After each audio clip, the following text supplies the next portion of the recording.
In the next 2 weeks, we've been warned, there's going to be darkness. We're almost at a point of grid collapse.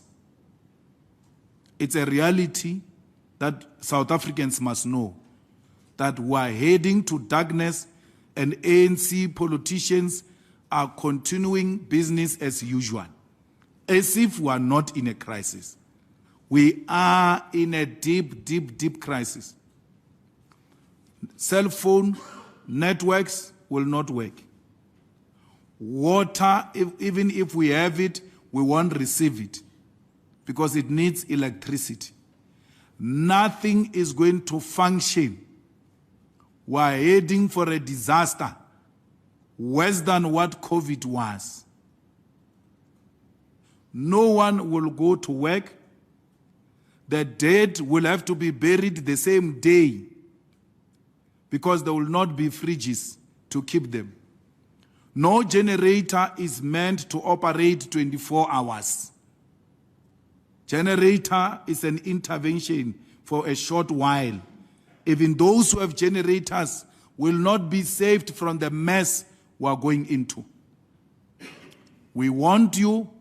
We went to the streets because we knew this was coming. History will absolve us. We were called names, we were ridiculed, we were insulted. Police and the army were called on us for trying to protect us from where we are. They are just calling it stage 10 for nice word. The reality is that it's darkness. And it's not going to be darkness of 12 hours or 24 hours, it comes back. No. At times it's going to take 3 to 4 days. At times it will take a week. At times it will take a month without electricity. The whole leadership must go. We cannot fall back and do nothing. And you know what is the problem?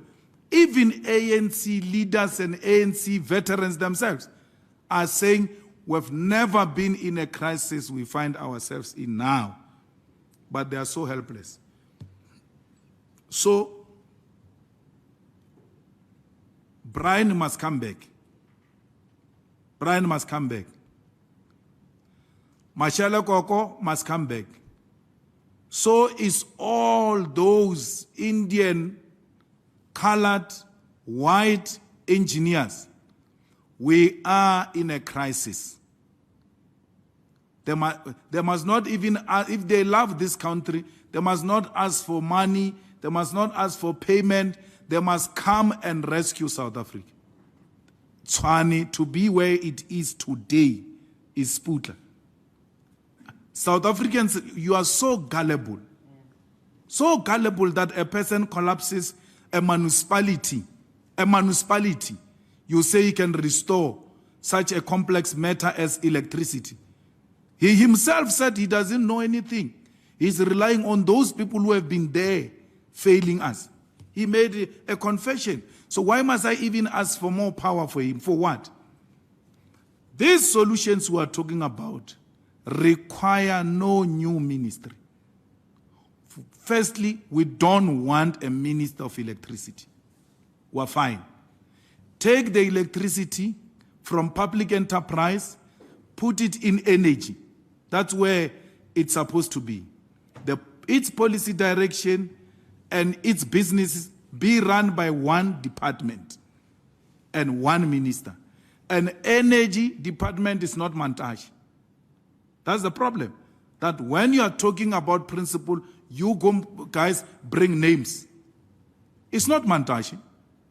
So, take it from where it is, put it there, and then implement these solutions. So it's a coordination, especially ESCOM implementation, should not be far from policy. They should be together. And we have effective ministry that is overseeing ESCOM. ESCOM doesn't decide which minister we're listening to today, depending on personal relationships between whoever is running ESCOM and that minister.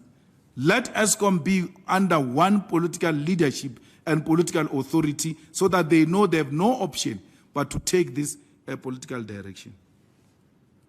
So we don't support a Minister of Electricity. He must go. He's being paid a lot of money that we do not have. The government needs every little cent that we are wasting on Sputa, who's not going to help us with anything. He's not going to help us with anything. The appointment of the Minister of Electricity was actually bluffing.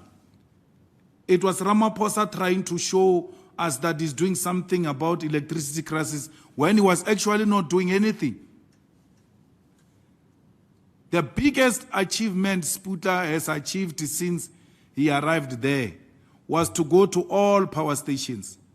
How can that be an achievement? That a minister was taking zwabs, jiga, atwara the station, di mumaka lena the power station, power station are yo, ntweso. There's nothing he was doing except to tour stations. And then that becomes the biggest ANC victory. A Minister of Electricity has done something that no minister has ever done in a short space of time, and that is visiting power stations. After that visit, do we have electricity? No, the situation has worsened.